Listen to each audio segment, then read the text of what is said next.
여러분 안녕하세요. 하나님 바로 알기의 발 여주동부교회 김다운 목사입니다. 오늘 함께 나눌 말씀의 제목은 하나님의 말씀을 지키면 손해봅니다. 벌써 룻기 4번째 시간이에요. 오늘 제목이 좀 이상하죠.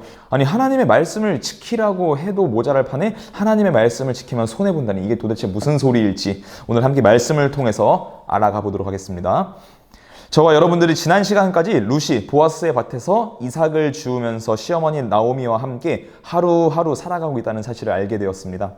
그리고 나오미와 룻이 몰락한 가문을 다시 일으켜 세우기 위한 유일한 방법이 이스라엘 공동체에서 고엘의 의무를 회복하는 것이라고 알려드렸는데요. 나오미와 룻이 다시 일어설 수 있는 유일한 길은 고엘 제도를 통해서 가문의 대를 계속해서 이어나가는 것이었습니다. 오늘 룻기 3장 12절부터 13절의 말씀을 먼저 읽어볼 텐데요. 오늘은 평소랑은 다르게 현대인의 성경으로 함께 읽도록 하겠습니다. 그런데 한 가지 문제가 있어. 내가 그대를 돌볼 책임이 있는 가까운 친척인 것만은 사실이나 나보다 그대에게 더 가까운 친척이 있네. 그러니 오늘 밤은 여기서 머물게. 날이 새면 내가 그를 만나 서로 상의한 다음 결정하도록 하겠네. 만일 그가 그대와 결혼하겠다고 하면 다행으로 여겨 그대에 대한 책임을 다하도록 하겠네. 그러나 만일 그가 거절하면 대신 내가 그 책임을 다할 것을 살아계신 여호와의 이름으로 맹세하네. 그러니 그대는 조금도 염려하지 말고 아침까지 여기 누워 있게. 오늘 룻기 3장 12절부터 13절의 말씀을 읽어보면요. 룻이 일하고 있던 밭의 주인인 보아스가 룻의 고엘 중에 한 사람이라는 사실을 알 수 있는데요. 하지만 여기에는 한 가지 조건이 따라붙습니다. 보아스도 고엘 중 한 명이 맞기는 맞지만 그 이전에 나오미와 룻과 더 가까운 친척, 더 가까운 고엘이 한 사람 존재하고 있다는 것입니다. 고엘 제도에 따르면 그 가까운 친척, 가장 가까운 친척부터 우선권이 있기 때문에 의무가 있기 때문에 그 사람의 의사를 먼저 물어보아야만 했습니다. 보아스는 룻을 안심시킵니다. 그리고 다음날 아침에 자신이 직접 그 가장 가까운 고엘을 찾아가서 대화하겠다고 얘기합니다. 그리고 날이 밝자마자 보아스는 첫 번째 고엘의 의무를 지니고 있는 사람을 찾아갔습니다. 룻기 4장 4절부터 5절의 말씀인데요. 아무래도 내가 이 사실을 알아야 할 것 같아서 너를 불렀다. 만일 내가 그 밭을 사고 싶으면 여기 앉아있는 장로들 앞에서 그것을 사도록 하라. 그러나 내가 사고 싶지 않으면 즉시 나에게 말하라. 내가 그 밭을 사지 않을 경우에는 내가 사도록 하겠다. 하지만 그 밭을 살 권리는 너에게 우선권이 있고 그 다음에는 나에게 있다. 좋소, 내가 그 밭을 사겠소. 그런데 내가 나오미에게서 그 밭을 살 경우에는 모압 여자 룻과 결혼하여 죽은 그 여자의 남편 이름으로 그 유산을 이어받을 자식을 낳게 해주어야 한다. 보아스가 그 가장 가까운 의무를 지닌 고엘에게 이렇게 말했습니다. 당신이 가장 가까운 친척이기 때문에 나오미와 룻의 가문에 속한 땅을 사서 그 사람들을 도와주어야만 합니다. 이 말을 들은 그 사람은 흔쾌히 밭을 사겠다고 말합니다. 하지만 고엘의 의무는 그냥 밭을 사주는 것만으로, 경제적으로 도움을 주는 것만으로 끝나는 것이 아닙니다. 그 집안의 대를 이어줄 자식을 낳아주어야만 했습니다. 그리고 유산도 물려주어야 했습니다. 그래서 보아스는 이렇게 한마디를 더 덧붙이는데요. 밭을 사게 된다면 나오미의 며느리인 모압 여성 룻과 결혼하여 그 가문의 대를 잇게 할 자녀를 낳아서 유산을 물려주어야 합니다. 고엘의 의무를 지켜야 할 가장 가까운 친척이었던 사람은 보아스의 이 말을 듣자마자 그렇다면 나는 고엘의 의무를 포기하겠다. 나는 지킬 수가 없다. 그 약속을. 이렇게 얘기합니다. 도대체 왜 포기한 것일까요? 그 이유가 바로 다음 말씀인 룻기 4장 6절에 잘 나와 있습니다. 거기엔 이렇게 나와 있는데요. 그렇다면 나는 그 밭을 살 수 없소. 그렇게 하다가는 내 재산만 축나지 않겠소? 나는 사지 않을 테니 당신이 그 밭을 사시오. 왜 못 사겠다고 했죠? 자신의 재산에, 자기의 재물에 손해가 발생하기 때문입니다. 나오미와 룻의 재산인 밭을 사는 것만으로는 그 사람에게 경제적으로 자신의 재산을 불릴 수 있는 좋은 기회가 되기 때문에 흔쾌히 사겠다라고 했지만 결국에는 그 가문의 자녀를 낳아주어서 유산을 상속해 주어야만 했기 때문에 오히려 경제적인 손실이 더 크게 발생한다라는 것입니다. 이 사람은 그 짧은 순간에 재빠르게 자기의 머리를 돌렸어요. 계산을 했습니다. 아, 내가 이 사람의 고엘의 의무를 도와주는 것은 결국에는 나에게 이익이 아니라 손해가 되겠구나. 그래서 곧바로 거절했던 것입니다.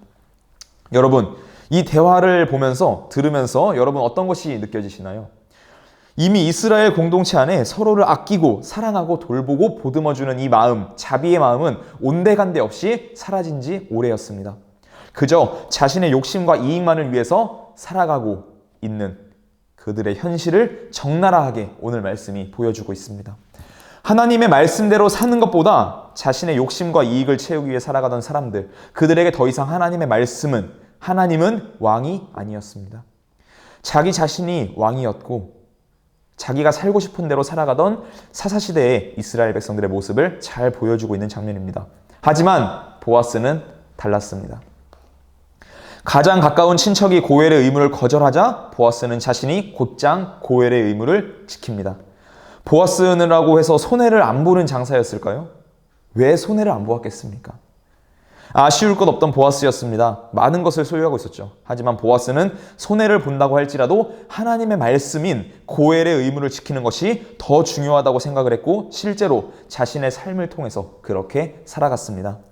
여러분, 하나님의 말씀대로 살다 보면 때로는 보아스처럼 손해를 볼 수도 있습니다. 억울함을 당할 때도 많습니다. 쉽게 갈 수 있는 길을 때로는 더 어렵게 가게 되는 경우도 종종 발생하고도 합니다. 하지만 무엇이 더 중요한 것일까요? 우리가 그냥 잘 먹고 잘 사는 것이 중요한 걸까요? 하나님의 말씀을 다 어기면서 살아가더라도 내가 잘 먹고 잘 사는 것이 중요해, 내가 성공하는 것이 중요해 라고 생각할지도 모르겠습니다. 하지만 정말 중요한 것은 무엇일까요? 보아스는 우리에게 자신이 손해를 본다 할지라도 하나님의 말씀대로 사는 삶이 얼마나 중요한지 저와 여러분들에게 보여주고 있습니다. 왜 그랬을까요? 보아스의 이름이 힘, 생명력이었잖아요. 보아스는 하나님의 말씀대로 살면서 하나님의 말씀이 자기의 삶 가운데서 힘과 생명력을 지니도록 만들었습니다. 보아스를 통해서 생명력이 없이 죽은 것처럼 보이던 하나님의 말씀이 모두가 하나님의 말씀대로 살지 않던 사사시대에서 힘과 생명력을 얻어 살아 움직이게 되었습니다. 하나님의 말씀을 지켜서 손해를 본 보아스의 삶은 어떻게 되었을까요? 이후에 보아스의 삶은 어떻게 될까요? 다음 시간 마지막으로 룻기의 말씀을 나누면서 사사시대, 다시 말해서 사사기와 룻기가 저와 여러분들에게, 우리에게 주는 궁극적인 메시지가 무엇인지 함께 나누며 정말 길고도 길었던 사사시대의 여행을 모두 마치도록 하겠습니다. 여러분, 하나님의 말씀 지키면 손해볼 수도 있습니다. 그래도 우리는 지켜야 합니다. 왜일까요? 그것이 하나님의 자녀된 사람들에게 주어진 의무이기 때문입니다. 다른 이유가 없어요. 우리가 하나님의 백성, 하나님의 자녀이기 때문입니다. 그렇기 때문에 당연히 지켜야 할 말씀입니다. 보아스의 삶을 기억하면서 이번 한 주도 하나님의 말씀대로 살기 위해 힘쓰는 저와 여러분들이 되기를 축원합니다. 기도하겠습니다. 하나님의 말씀대로 살기가 참 어렵습니다. 이 세상을 살아가며 하나님의 말씀대로 살면 참 손해보는 경우가 많습니다. 하지만 그럼에도 불구하고 하나님의 말씀대로만 살겠습니다. 그것이 하나님께서 우리에게 원하시는 삶이기 때문입니다. 이번 한 주도 하나님의 말씀대로 살아갈 수 있도록 애쓰고 노력하는 우리와 함께 하여 주세요. 감사합니다. 예수님의 이름으로 기도드립니다. 아멘. 다 함께 주기도문 하시면서 오늘 예배 마치도록 하겠습니다. 하늘에 계신 우리 아버지, 아버지의 이름을 거룩하게 하시며 아버지의 나라가 오게 하시며 아버지의 뜻이 하늘에서와 같이 땅에서도 이루어지게 하소서. 오늘 우리에게 일용할 양식을 주시고 우리가 우리에게 잘못한 사람을 용서하여 준 것 같이 우리 죄를 용서하여 주시고 우리를 시험에 빠지지 않게 하시고 악에서 구하소서. 나라와 권능과 영광이 영원히 아버지의 것입니다. 아멘.